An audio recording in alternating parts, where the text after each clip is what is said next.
and sisters, uncles and aunties, grandparents, grandchildren, dearly beloved, we are gathered here today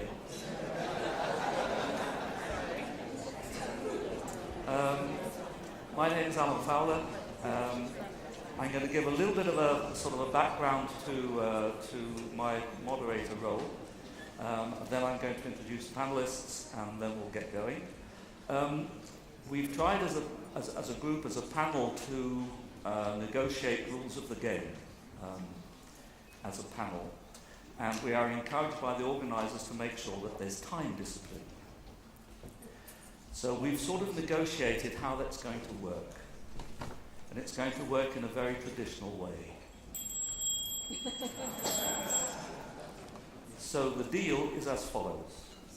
I put the bell on the table. If they see me reaching for the bell, they will speed up, stop, ignore me completely. They have options, obviously, it's very participatory. But then I will actually pick up the bell and start to tinkle. So that's sort of the way that we're going to do time management. It's also the same for the questions. If I find that your question is being elaborated and deepened and embellished. So, a little bit of background. My name is Alan Fowler. I'm the Honorary Professor of African Philanthropy at the Wits Business School. And I was asked a couple of years ago to try and establish a new chair in African philanthropy, which is an unfolding process. And that unfolding process has got a bit of a boost by the appointment on the 1st of June of Dr. Becky Moyo, who unfortunately can't be with us, hence it's me, I'm afraid, you're inflicted with, who will be the Director Designate of a new Africa Centre for Philanthropy and Social Investment at the Wits Business School. And it was great to get my new boss here so I can introduce myself to her, who's a new Chancellor of the Wits Business School, of the Wits University. The topic, as you know, is research in relationship to bridging the gap. And you can ask what is sort of the gaps that research can fill. And it seems to be three that I hope the panelists will speak towards. One obviously is knowledge. The other is human capital. And the third is a much more indigenous or homegrown view of what effectiveness means. So, and I'd like to pick up a little bit on the previous panels because I think they're very important for helping us set the scene, partly in terms of language. More than one panelist has said this word philanthropy doesn't really resonate with me. The sentiment of what it embodies does. Ms. Kenyatta may know the study that was done by Yetu, and one of the conclusions of that study on giving in Kenya was 93% of Kenyans are philanthropic, if that makes sense. So they're not philanthropists in this sort of top-down sort of way, but they are philanthropic.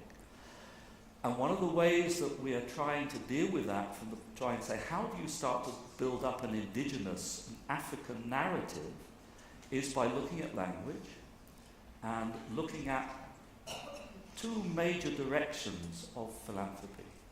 Horizontal, which is what was being described by one of the panelists in terms of his father's book.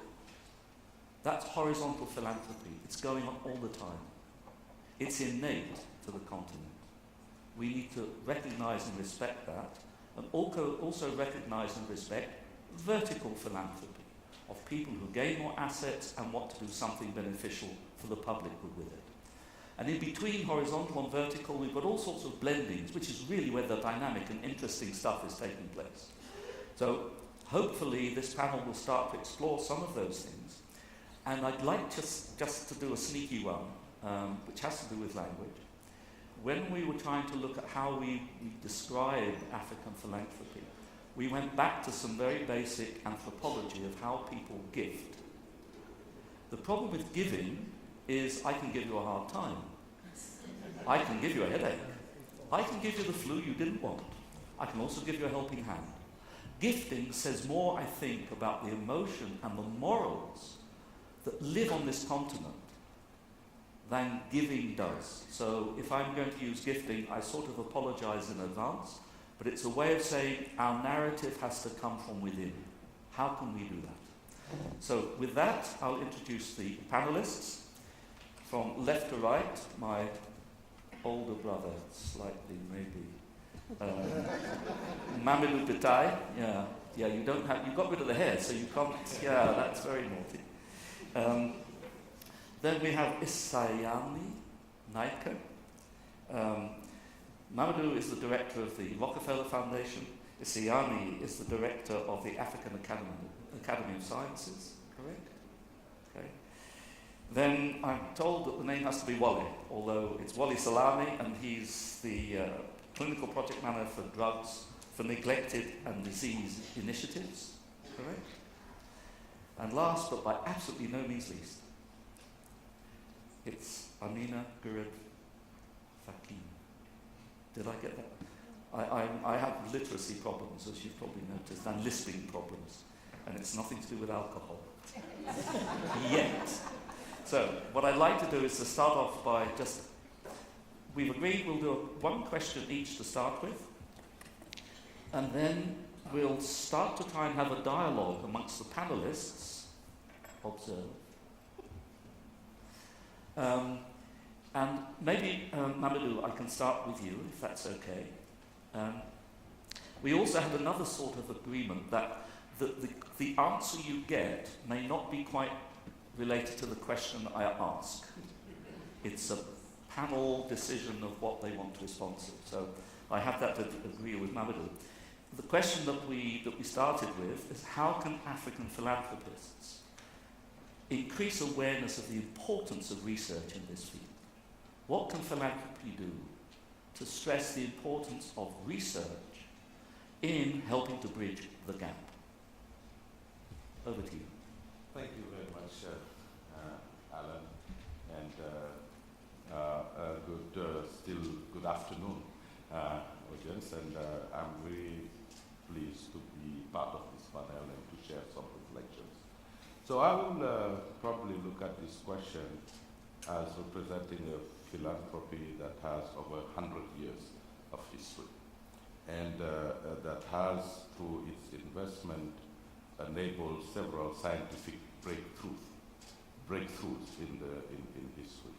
So because and how understanding of the importance of science, how science is applied to pressing issues, can help actually get to solutions that are actually scalable. For people who know the Rockefeller Foundation would understand that in its early days, in the 20s, the biggest challenge that it had to face domestically in the United States was actually eradicating hookworm. It was a big and pressing public health issue. And it invested a lot, but in setting up clinics, in bringing doctors to that. But they actually understood that it was important to understand more deeply, actually, the disease and how it spreads, etc. So this is why they had to invest in more in funding building what is called today and is known today as the field of public health. And that was actually also sizable investments, which went through not just funding specific academic research, but also building institutions to support that. And that's how actually the first school of public health at Johns Hopkins University was funded by the Rockefeller Foundation, followed by the School of Public Health at Harvard University and the School of Public Health in China. So it's really casting a wide net of research institutions that can actually support research related to this. And more recently, what we are doing here, actually in in Africa, also through the Africa Regional Office I have the privilege to lead, is also trying to invest in the research that allows us to better understand the biggest issues that the African continent is faced with. More recently, we've worked with ECA actually to fund a big research study in today 17 countries in Africa to understand what the cost of hunger is in Africa. Cost in terms of growth, cost in terms of future growth, so that you can have the data that allow both government and other actors in the space to base their decision and investment decisions into real, actually, on knowledge, what I would call knowledge and data. So for me, let me also say one thing. Some of those research, when you're going and building institutions, what is also important is that you see that you're not really looking for immediate return on investment. So for research to really address the issues, we need to have a view of long-term investing in long-term. And I think this is really important. Examples, what I can give is, when in 1950, we invested in research of finding new varieties of wheat in Mexico and rice in India. And when what is known today as the Green Revolution, it elapsed 20 years. So I think that this is where, to your question about what is the role of philanthropy, is really having the flexibility or the flexible resources to invest in more risky research projects. Today what we are seeing is that, and this is really global, not just in Africa, is the fact that more and more those who fund research, and mainly, and we need to agree on that, government is the body that funds most research. But more and more, and some of the researchers on this panel will know this, is more and more questions to researchers who file applications, such as how the result of your research is going to be transformative, is more questions that are being asked, which reduces the number of awards. On average, on a grant cycle, you will see maybe 2, 3, 5 research projects being funded, as opposed to over 100+ applications. So this is where I think that philanthropy can come with its flexibility, to sort of support more risky, let me call it that way, research projects that do not have yet a clear pathway to results, and to get them started. And then I think that government and others can come in, yes, I'm going to stop here, can come in when there is more clear pathway to specific results. So those are some of the things that, some of the initial thoughts I would like to bring. Okay, so that's two important things, risk and time frame, which I think we will come to, because it relates a little bit to performance metrics. Yeah. Whose metrics count? Shirani, please. Okay. The question that we agreed on was, how can African philanthropists support research and development to realize essentially what you call social benefits or social gains? Thank you, Alan. I'm going to use this opportunity to just share with you what the Academy is about and why investment in science at a national, regional, and at a continental level is really, really important. So the African Academy of Science is an academy of fellows that are elected into the academy, and Amina is one of the fellows. We have just under 400 fellows. We're going to be, at the end of this year, inducting a whole over 80 fellows. Increasingly, there's been a push towards increasing the number of women fellows that we have, because this has been very, very low, but we've been very successful. So what we do is through our fellows, but also through grant granting activities that the Academy undertakes. We invest in science across the continent. We do this in partnership with philanthropy, global philanthropy. And our mission is to transform lives through science. It's evident through the discourse around the Sustainable Development Goals that without science, technology, and innovation, we are not going to achieve the Sustainable Development Goals. In fact, there is a $2.5 trillion gap in funding it, and a lot of that is got, the gap also relates to science, technology, and innovation. So for us, the reason why it's important to invest in science, technology, and innovation is that then you're not dependent completely on outside forces and outside partners in order to solve your own problems. You need African solutions to African problems, and the way you do that is to develop the capacity from the school level to the university level. Then those university students need positions within universities, both research and teaching. They need to be supported through grants.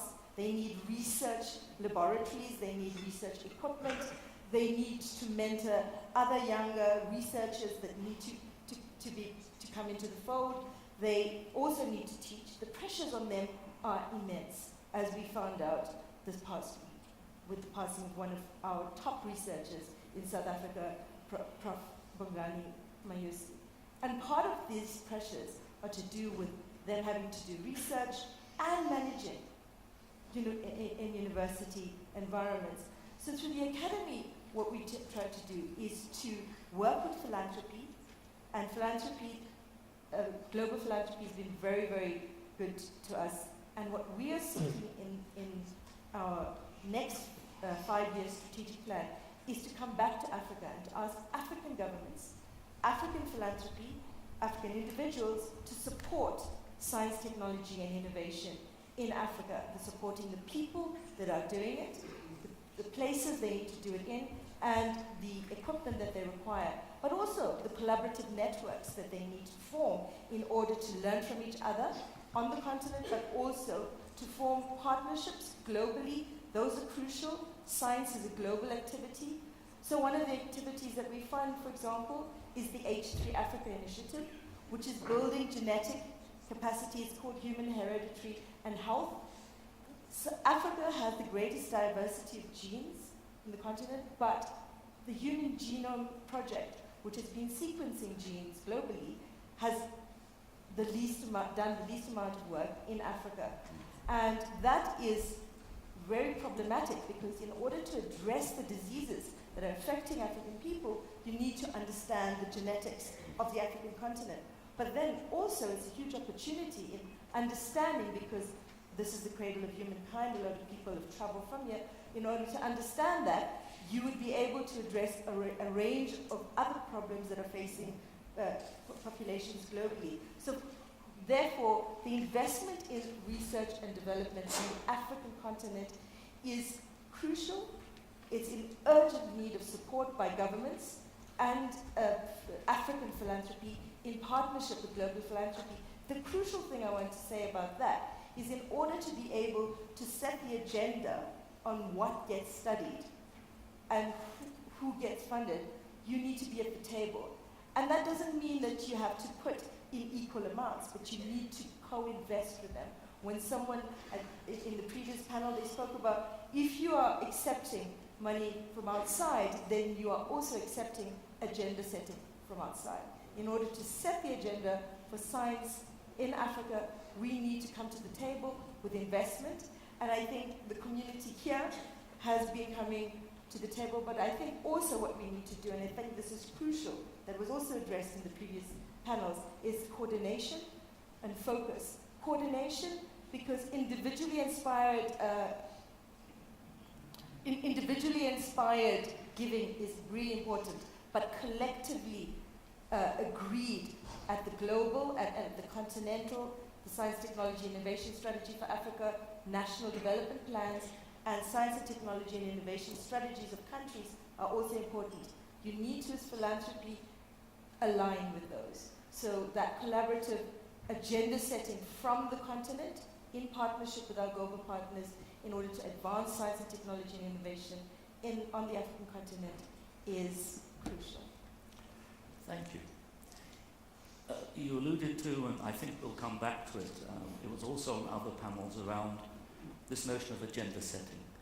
And if it's African philanthropy which is informing African research, you will probably end up with a slightly different agenda prioritization and an agenda setting process than if it is coming from foreign aid. It doesn't mean that foreign aid is bad, but the qualitative approach that comes from within, the homegrown, will probably lead to a different sort of dialogue and a different agenda, which is much more organic than what we've experienced in the past, is I think partly what I was saying. And I'd like to come back to it if we can. Wally, your question was, and there's no multiple choice answer, okay? It's a qualitative thing. From your experience as a frontline researcher into treatments for neglected diseases, what are the challenges that you face, and what role can philanthropy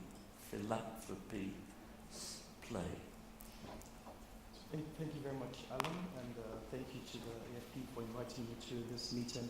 So I would like to connect the dots between my experience as a physician and now as a drug researcher with what I think philanthropy can do to really take what we need down to the patient level. So I'm going to start with an encounter with a patient. This was about 8 years ago. I used to work as a physician in a clinic in South Sudan. So this is a patient that so this experience still lingers in my mind till today. So this patient is a 2-year-old girl who was brought into the clinic, and at the time that I saw her, she was weighing about half of the weight of a 2-year-old. So she was brought in by a teenage mother. They were both HIV infected. They were both on treatment. But what was different so her name was Janet. So between Janet's response to treatment and her mother was that while her mother, had responded really well to treatment, Janet had begun to deteriorate since she started treatment. And the challenge was that the drug that she was taking to control her HIV infection had stopped working. And the question why had the drug stopped working? It was because the drug was made not based on the needs of Janet. So this is a drug that's 100 times as bitter as chloroquine. And this is what Janet has to take every day. So it's no surprise that Janet's mother would skip doses just to ensure that she's able to have some respite from the daily struggle of Janet vomiting and after each administration. So this scenario is the same when you look at the treatment that are provided for children who are living with HIV across Africa. And we know that 95% of children in the world who are HIV infected are in sub-Saharan Africa. So pediatric HIV today is an African problem. But it's not only restricted to pediatric HIV. We see this across several disease areas, from visceral leishmaniasis to mycetoma to human African trypanosomiasis. These are African problems, and they deserve African solutions. And this is the reason why organizations like Drugs for Neglected Diseases Initiative that I currently work for, this was the reason why they were created, to bridge the gap between what the patient needs and what is out there. And so the question is, why are some patients neglected? Why are diseases neglected? The answer is, these are patients who are in the poorest and the most marginalized parts of our society. They basically do not exist. They're not here in this room. And so there is very little commercial incentive to put money into the research that is needed to find treatment for these patients.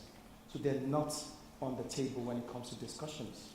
And so organizations like DNDI are working hard together with so many organizations like the End Fund, so many, like what the Rockefeller Foundation is doing, to really look at the needs of those who are forgotten, because they will continue to remain forgotten.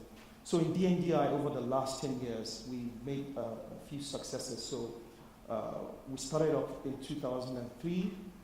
We were created by Doctors Without Borders. And Doctors Without Borders saw a need in the field that there are diseases for which drugs simply do not exist. And so we're doing the research that is needed to find these drugs. So we developed 2 treatments for malaria a long time ago, and these treatments have been delivered to over 5 million. Over 5 million doses of the treatment have been delivered globally. We've also provided, we've done research to develop 2 new treatments for a disease called visceral leishmaniasis, also known as Kalaza. It is endemic in Kenya, in Uganda, in Ethiopia. And so these diseases have treatment because of what DNDi and other partners have done. In addition, we've also developed a treatment for sleeping sickness, also known as human African trypanosomiasis. So this is a debilitating illness which has no... so the old treatment was a drug which was highly toxic called meloxicam, which the patients are described as fire in the vein. And before DNDi came on board, that was the only drug that patients were taking. And so we've seen a lot of successes in what we're doing. So for patients like Janet, we worked to develop an improved formulation of that bitter drug, which we have. It's now taste mask, it's palatable, and it's now it's been in the WHO guidelines now for treatment of children for the last 3 years, based on the work that we have done with our partners. But despite all these successes, there's so much that's left undone. There's so many diseases for which there is no treatment because no one is putting the money that is needed to find these treatments. And so I think that we have a lot that's left undone. And so everyone in this room has a role in making a change needed to get this treatment to the patients. Thanks, Wally. Powerful, personal. Thank you. Amina, we were talking a little bit earlier about the whole sort of institutional demand side of information and data about philanthropy and what philanthropy is doing to inform policy and for other reasons. Can you elaborate on what your particular interest was? Thank you. Again, thank you for getting this invitation to come and address this panel. Alan, I will take your question from the education perspective. Mm-hmm. Let's look at all the data for Africa. Let's look at the number of doctors, number of engineers, number of scientists per 1,000, per 10,000, per million. We find there is a big issue there already, because if you are going to address the issue of capacity building, of data, of all these, we need first and foremost to go back to the drawing board to see what is the capacity we have in-house, locally, nationally, regionally, etc. Now, there is something else that we touched on when we were discussing this morning, the notion of getting credible data. Credible data, unfortunately, on this continent, we still haven't understood that credible data comes from credible institutions, and credible institutions come, of course, with credible people. This is something, the space we have not invested in for many reasons, and I will try and explain a little bit on this. Let's go back to Africa 60 years ago. African countries were just about starting to become independent, and we inherited a system of education where we were training administrators. And we still haven't moved from that notion that we need to invest in the space of science, technology, and innovation. We still have needed donors to come and help us. Fair enough, as you have said, it's seed money. We need to get that seed money, but we need to put our hands in our own pockets to look, to train, and of course to look after our own youth. Africa is talking about the youth dividend, but to me, I also get worried when I talk about increasing the youth dividend, because it can easily become a powder keg if we don't streamline, if we don't put that energy into creative avenues where they will be engaged with developing the economy. Now, again, 50, 60 years ago, we find that we didn't invest, we're still not investing. Let's look at 50, 60 years ago, countries like in Asian countries which had emerged. We see that Korea, for example, Korea just came out of the Korean War. We saw what was going on in India with the science policy of Nehru. We saw what was going on in countries like Israel. We see countries like Switzerland, where they have no resources, and yet they have invested in their human capital, they have invested in innovation. We find that Korean example, we still have, every 10 years there was something happening in that space, and today, I think if I'm not mistaken, I'll stand correct in figures, because I'm just going to give some absolute figures, we find that Korea is investing something like 7% of the GDP into research, development, and innovation. In Africa, again, I stand corrected on the figures, I think the country which is investing 1.1% in GDP is Malawi. So we still haven't reached that number in terms of investing in our people.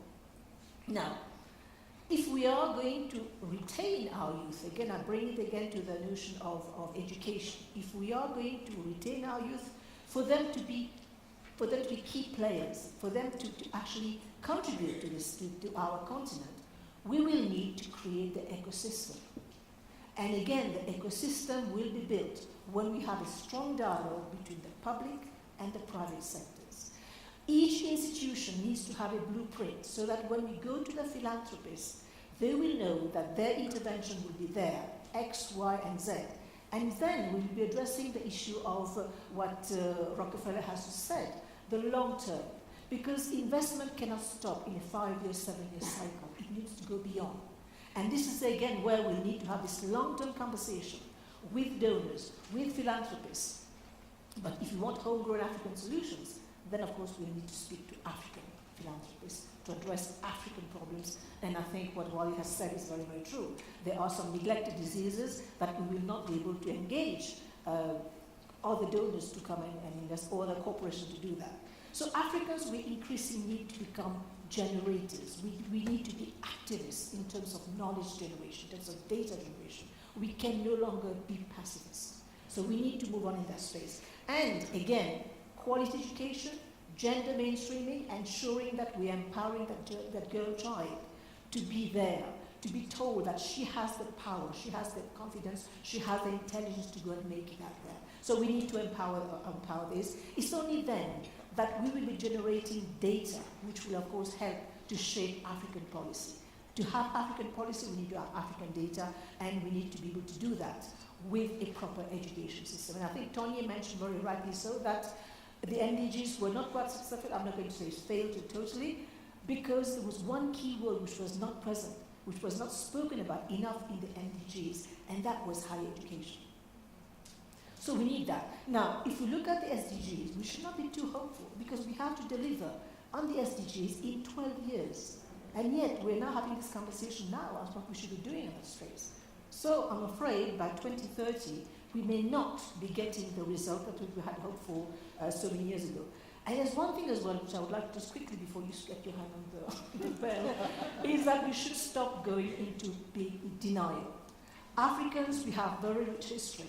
We have very strong cultures. We have very powerful knowledge systems. And yet we haven't added value to this. Because we are in denial, our traditional knowledge system can provide a third wave in traditional sciences to help us mitigate the impact of climate change, address food security issues, health issues, and yet we haven't documented any of that.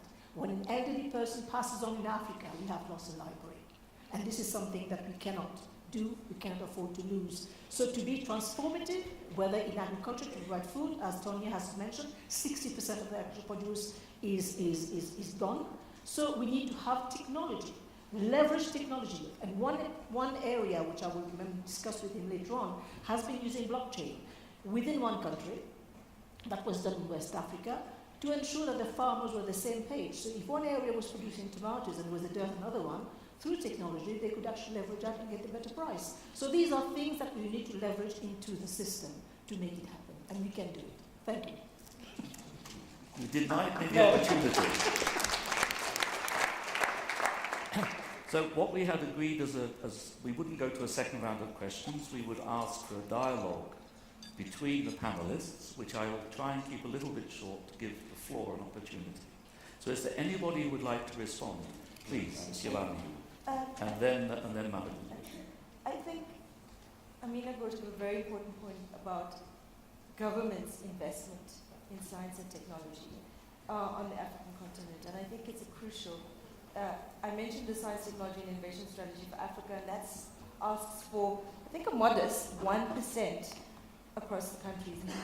Nearly, I think Malawi claims that it has 1.1. South Africa, which is probably the next, is 0.7. We really are some of them are close to 0.1 or less. So the issue then is, if you have science and technology strategies at a national level and you don't have investment in science, technology and innovation, what type of science, technology and innovation is being done in your country is being dictated to by outside partners. So the key thing is to get the African governments to the table with some investment, and I think African philanthropy can assist, because in essence, if African philanthropists who have relationships with African governments, more so than probably the global philanthropists, but also have hopefully the same vision to transform their countries, then we could do this. So I think the investment in science, in collaboration between African philanthropy and African governments, really needs to be a focus. Thank you. Yeah, no, I just wanted to bring two dimensions to what was being said and what could really improve funding and support to research. One of the things is, you talked about awareness, and today, if you look at the data, in Africa we have 12% of the population, but the published researchers in Africa are just 1% of the global academic research published. So there is a huge issue about even publishing platforms where actually results of research can be made known to the public. The second issue is, how do you build what I would call, for lack of a better word, like research value chains? How do you link research to industry, to other things, so that they can support actually job creation and growth, etc. One example I'm going to give is, I think 3 years back, we were developing an initiative called YieldWise that was looking at reducing post-harvest loss, which affects 30 to 40% of, on average, of farmer income. And it was very clear that addressing that was also a technological and scientific play. Question was, should we invest in identifying new technologies through research? Or should we go first and look at what is available out there? And the research we did actually revealed we identified over 290 solutions developed and that were sitting there on the shelf and not getting to the users. Because these results are not necessarily linked.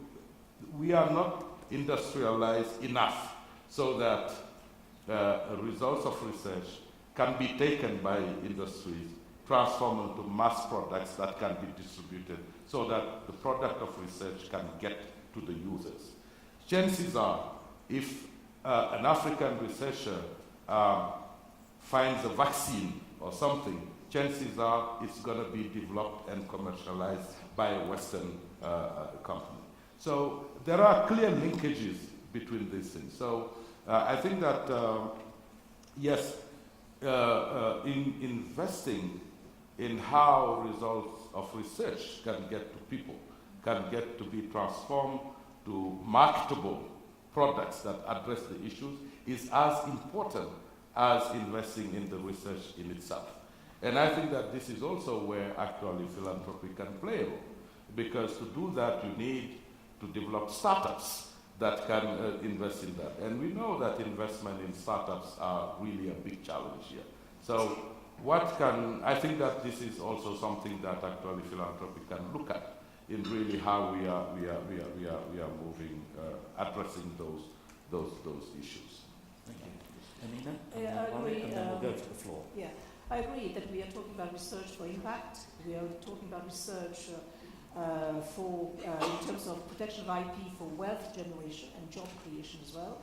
And we have seen that, as you have said, in Africa we have invested in that space where the researcher can take that data into a space science park or whatever it is to actually develop the product. That it would be unfair to say that research is not happening.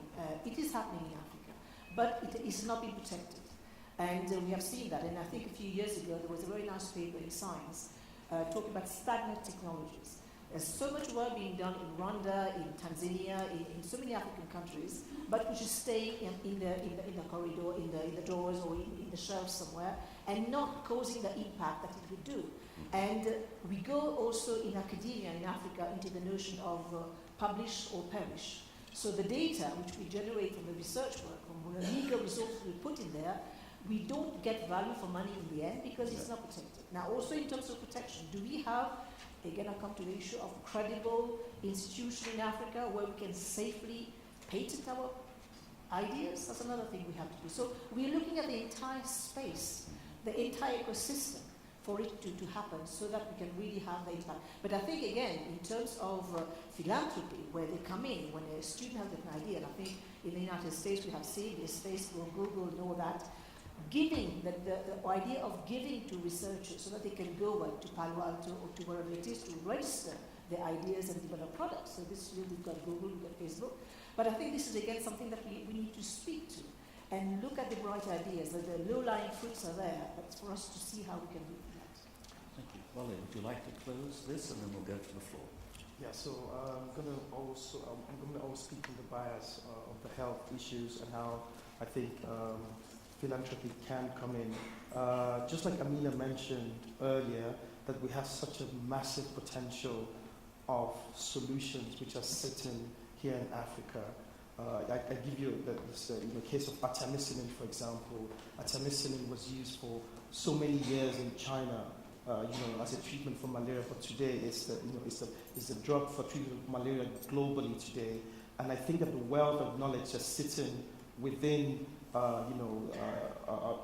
biodiversity that we have in Africa could be tapped to solve our problems. But I must say that research is expensive. It is not cheap. It is fraught with failure. And as such, philanthropists must understand that this will not be an easy task, and we must be ready to fail 99% of the time, so that the 1% is the silver bullet that can solve, specific problems. And with this mindset, also coming from the comment made by Mamadou of, really looking at centers of excellence to address specific problems, like, the way Johns Hopkins was created, as a public health perspective. This could be an area where philanthropy could say, these are the priorities of the African continent.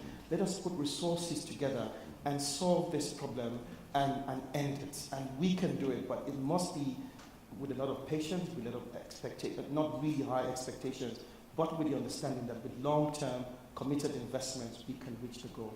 Mm-hmm. It seems to me that we have an African research agenda on African research and support from philanthropy. It seems to me an agenda that you're almost sort of saying, what is going on? What has worked? And where has philanthropy made that critical difference? Whether it's 100 years ago or now. Okay, what I'd like to do is open it up to the floor, if I may. I see two hands, the gentleman there, and then there's a lady right at the back there. We'll take two questions to start with. If you just can please say who you are, and pose your question to the panel or to an individual. And the bell is here. Okay. Patrick Dunn, the founder and chairman of ESSA. So some good news, first of all. There is now a database with over 2,000 pieces of research done by Africans on education in Africa, fully searchable, fully free. I think that model could be applied to some of the areas there. My question is really about faculty, and it's something ESSA is very concerned about in higher education. First of all, how well understood are the demographics of faculty? Everyone talks about demographics from the perspective of the demand side. We've just modelled Ghana with the government of Ghana, the Population Reference Bureau and the African Association of Universities, and looked at how the development, how the evolution of faculty will evolve over the next 20 years. There is a huge gap. That model could be applied in other countries. Tools using the maths that we've used to develop that model could be built and passed to individual institutions, but we need further philanthropic support to provide that. The other thing is around developing leaders within higher education, particularly around research. One of the things we've discovered with some of our work is the weight of faculty is on teaching, not on research. We think there's a huge potential to connect diaspora, African faculty, diaspora globally, with African institutions. And that's another thing we're looking to see if we can find a philanthropic organisation to help us in our work in that area. So my question is, do you think there is enough weight around the faculty issue? Because that is a key enabler to achieving all of the things that you want to do. And on gender, for example, I think every PhD in Ghana for the next 10 years would have to be a woman scientist to get anywhere near the goals in terms of developing science and developing gender balance. Thank you. Please, in the corner. Is there a microphone heading your way? I think it's... Hi, how are you? My name's Diane Roberts, and I'm with Teach for All. And I'm a former teacher, and I've been working in the education sector for the bulk of my adult career. And I've been thinking a lot about, during this conversation, about the connection between policy, practice, and research. And as someone who was taught in an education system where I would say it was very traditional, right? Oftentimes, what I found myself even doing as a teacher was doing a lot of what I was taught to do as a teacher, where research wasn't always a part of my training or the practice that I was using. So I guess I'm just curious about that, right? When we think about the education systems that we need to create now for kids, where the way we were taught as adults looks very different than what we need to do to prepare our kids for the future. And I guess I'm just wondering about how do you actually bring research into that, right? So that you're helping to change behavior.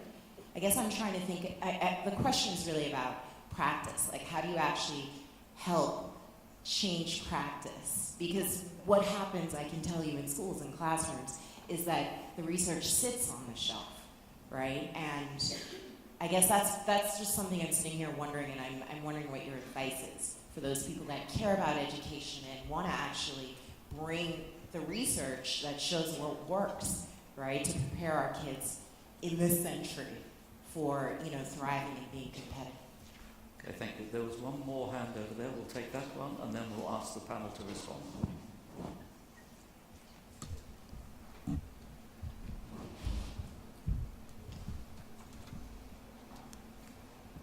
Hi, my name is English Saul, and I wear two hats, one as a philanthropist and the other I work in the space of applied analytics. And my question really is around the data and the collection of data and the use of data.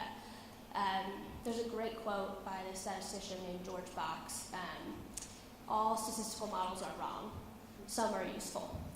And I'm curious in my anecdotal just sort of journey, what I've seen is so much of the way that we fund data and data collection is through disease silos. And it really is inhibiting data interoperability on the back end to get a good sense, a good whole picture of what the space is or what the community is or what is really going on with a specific patient. And I'm wondering if you have any advice on how we might be able to change the way we interject funds into data collection so that we can really promote data for action and promote data interoperability. Okay, thanks. There's a lady there, and there's a lady. Can we do one? We'll do this. We'll do questions We'll do first. three, and then I'll look this way. because I haven't been looking this way. So Yes, my apologies. I've swung left from a right position.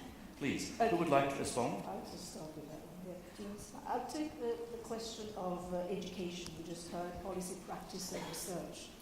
Teaching. Again, I come back to my history of colonialism. I mean, we can't be apologetic. We have to move on from that.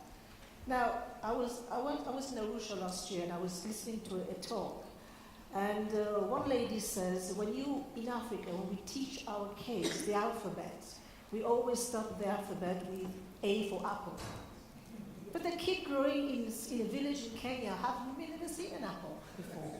So how can you relate to something as abstract as this? So first of all, I think we have to tropicalize our own, the way we actually teach. That's the first thing.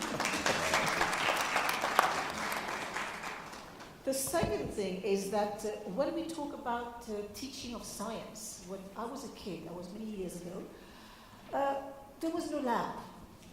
Now, the teaching model that we have nowadays, we can have all sorts of model to actually teach the child. But I think what we have also to bear in mind, that to learn science, it has to be a very hands-on approach. We have that the kid has to smell, has to touch, has to see, has to feel what it's all about. I remember I was asking all these silly questions to my teacher. Why is the sky blue? Why are plants green? Some are green, some are red. I mean, these are things that we need to be able to translate into real kind of issues. So when I was taught science, I wasn't taught in a classroom because there was no equipment. So my teacher used to take me to the local river and show me the food cycle where the tadpoles changing, this kind of thing. So this is something that we have to revisit, the way we teach our kids and make them understand that science is real. And also, there is the issue of role modeling. When I was very young, then there was a time when the man walked on the moon. Wow, how impressive that was, the moonshot moment. Then the other one was the birth of Louise Brown, test tube baby. And I thought, wow, science is transformational. So bringing that information around the table to make that kid learn that science is real, science is there. This is how we build the pipe. The other thing we heard was the question of faculties in Africa. If you look at the recent statistics, we find that in the United States we have over 70,000 PhD holders.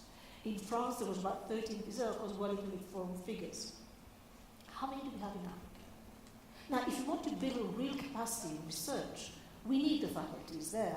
And the issue of getting, of course, the critical number is important. But one thing we always try to say, how do you attract the diaspora? The diaspora will come back to Africa unless we create the ecosystem. And this is something that we have to be very, very concerned. A few years ago, just 1 second, Alan, before you put your hand, I was in the United States, and they were talking about the movement back of Chinese, of Indians, and Africans. You know what the narrative was? We have no problems with Africans. They will never go back to Africa. We have problems with India, but we managed to convince them, with some, of course, increase in salary. We are having problems with the Chinese. They're all going back. Why? Why did China come out of the cold for the past 10 years? If you look at research outputs, if you look at leaders of artificial intelligence, you find that China is going to be ahead. It's because they have invested in this space. And this is how we will attract, if at all, diaspora. That's my message. Thank you. One more panelist, and then we'll go to the left. This is obscuring. My apologies. That's my excuse, and I'm sticking to it.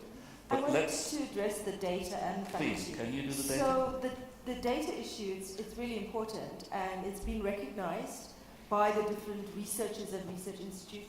And an African open data platform has been initiated through the academies, and it's looking at exactly those challenges of how you work across these silos and also across disciplines, interdisciplinary, because data is an issue in astronomy, it's in health, it's in biodiversity. In fact, last week I was just with the global biodiversity informatics community. How do you address capturing all of the biodiversity informatics information, the genetics? We need repositories, not sitting in Europe and in North America. We need repositories, data repositories here, but besides the repositories, we need the capacity to analyze that information for the benefit of society in Africa and the world, based on the biodiversity he mentioned. In terms of drugs, drug discovery, there's a huge wealth of information sitting in our biodiversity, but also in our human genes.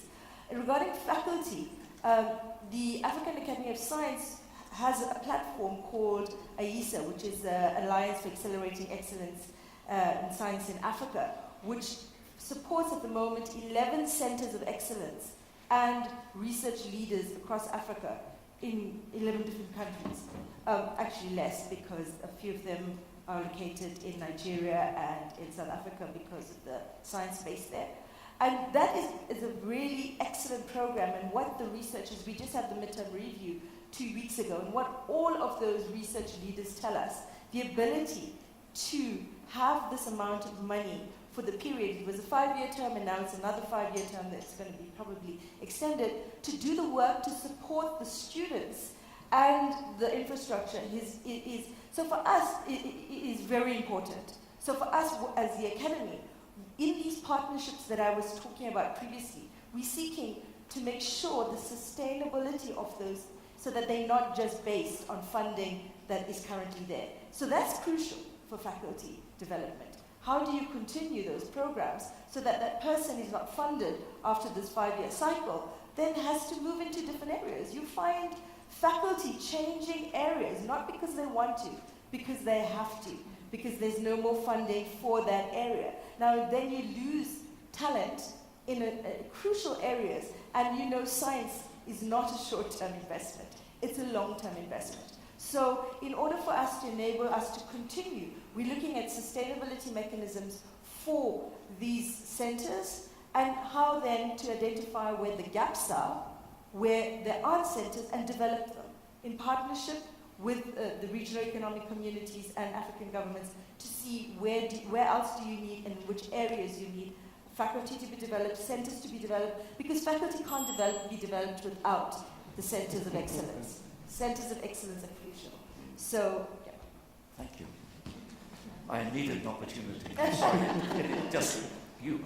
Thank you. Okay, on this side, well, one there, one here, and one there, and that'll be 3, and it's all ladies by the look of it. Okay, gender imbalance, but there we are. And then panelists will respond, and then we'll allow you to go for lunch.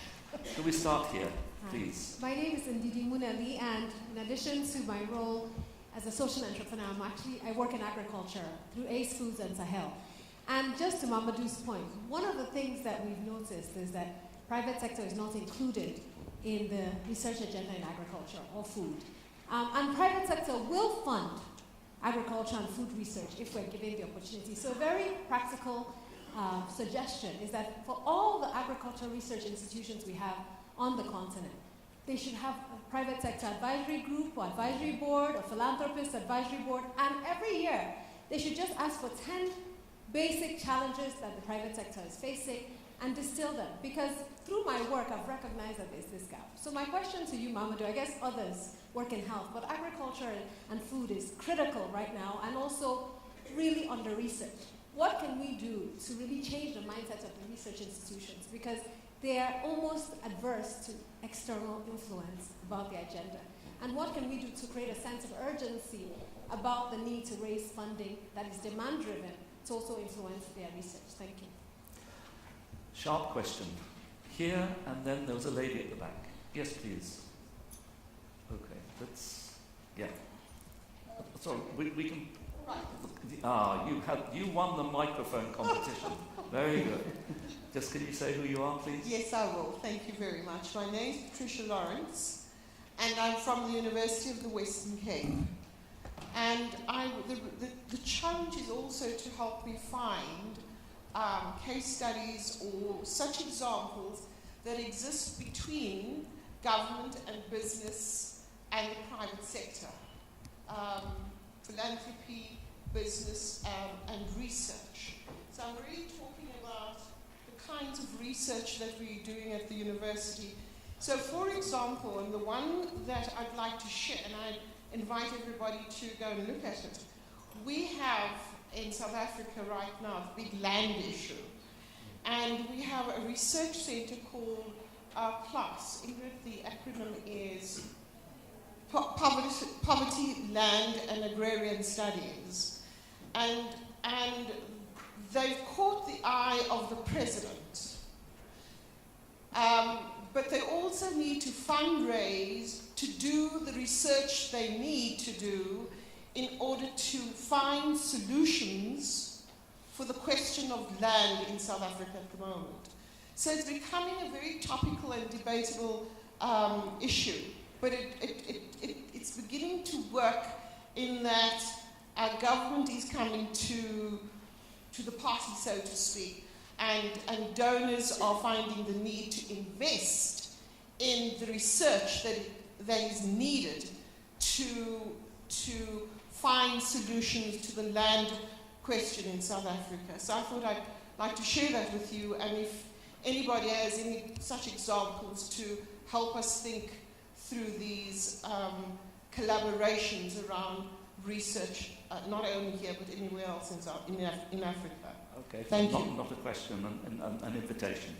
This lady at the back. Thank you. My name is Varam Shana from the Ford Foundation, and I wanted to raise a question that's related to two other comments that were made earlier.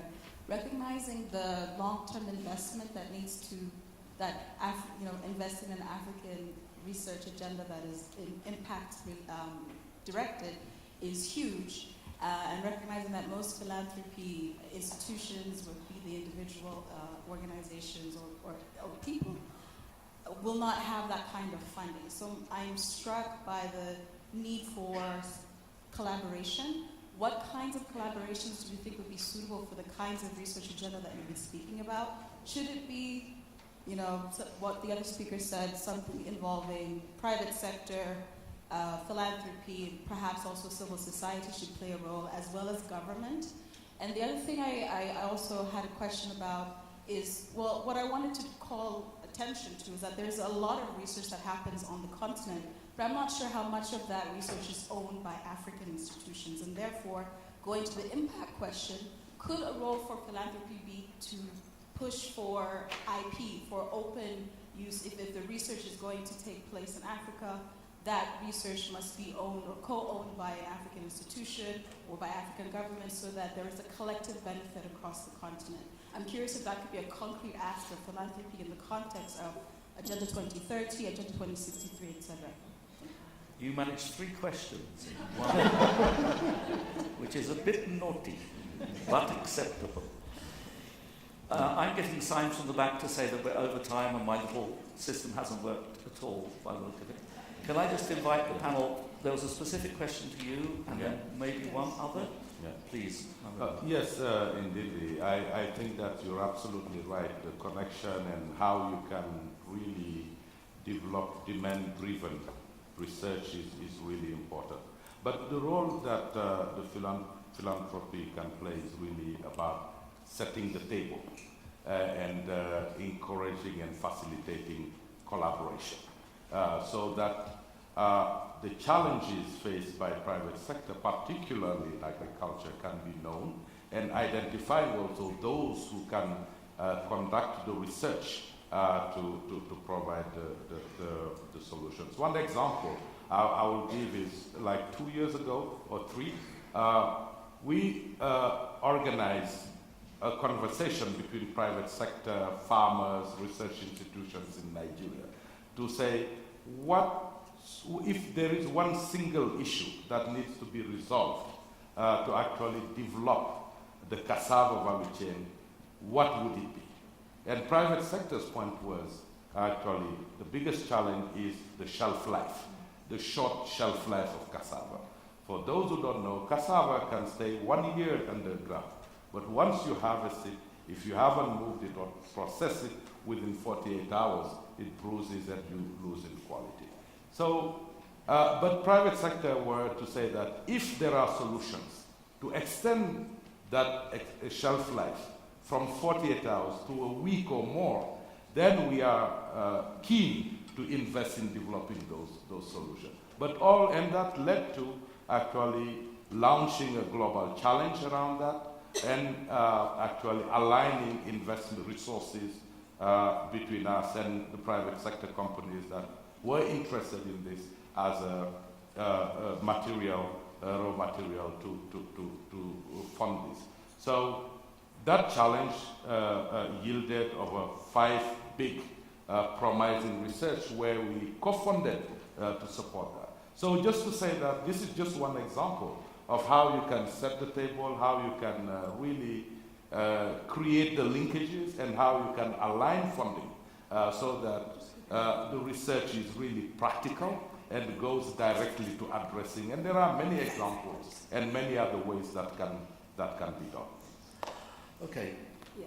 one each. Yeah. Very quick. Okay. I am poised. So I'd like to quickly address the issue of long-term funding and what sort of collaborations that we need. So in DNDI, one of the ways we've done this is to establish what we call a research platform. So the research platform is a platform where the researchers, the pharmaceutical companies, the patient representatives, and the donors sit together to address the priorities. So what the result of that is that we have cut the time that is needed in order to find some of the treatment we're looking for, because everybody who is part of, who's a stakeholder is sitting on the same table, and we can tease out the priorities and say, okay, this is what we need to do. Instead of everyone going independently, we come together and identify priorities and put the limited resources that we have in those 2 priorities. And I think that should be one way. If you look at people in charge who are doing research on cassava, if everyone comes together and say, how can we look at what are the immediate priorities, and then we can work on those. Thank you. A common thing around this collaboration who holds the ring?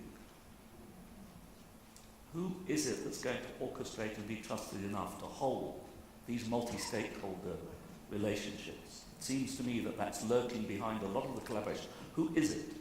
And my experience is that philanthropy has a potentially very, very important role, because it doesn't have to be funded by a third party to actually hold the ring. You, and then just please. quickly react to NBD's comment about agriculture. Agriculture has the power to transform the landscape on the African continent through assuring food security, transformation, entrepreneur, you name it, we have it. But one thing that we must do is that we must change the mindset. We must change the cliche which is associated with agriculture in Africa. Very often agriculture, the youth will shy away from it because they always see that poor woman in the sun with the baby on her back and hitting the hard soil with an oak. And this is the image, the cliche we need to remove. And I think if we can do that, then bringing in technology, bringing in all these into the fold, I think we can change, make agriculture more sexy. Agriculture more sexy. Okay. Great. I will address what type of funding from the Ford Foundation. Blended financing. Blended financing from government, from philanthropy, from the private sector, from individuals, and not just blended financing, but the types of funding must be blended. It could be grant funding, charity. It could be debt to grant. It could be private equity funding, venture capital funding. So the Global Innovation Fund is a good example of a blended financing mechanism, which has philanthropy, governments, and what it does, it funds innovations that address people living under $1 a day.